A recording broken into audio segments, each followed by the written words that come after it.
Okay, we're back. We're going to put a desktop icon on the iPad shortcut. Okay, first thing I want to do is we'll go to Safari.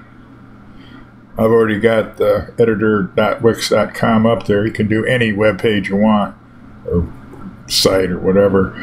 Okay, click on that up there.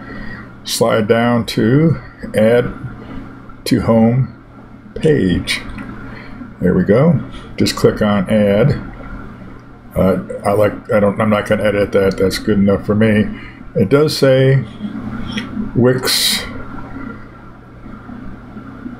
Web Editor. Look at home. We'll sweep this out. We need to test it out. Test it out. Okay.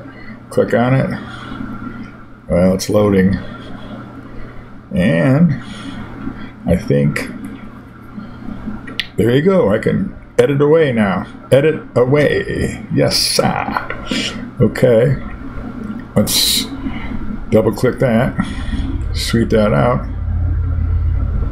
Oh, Apple for you.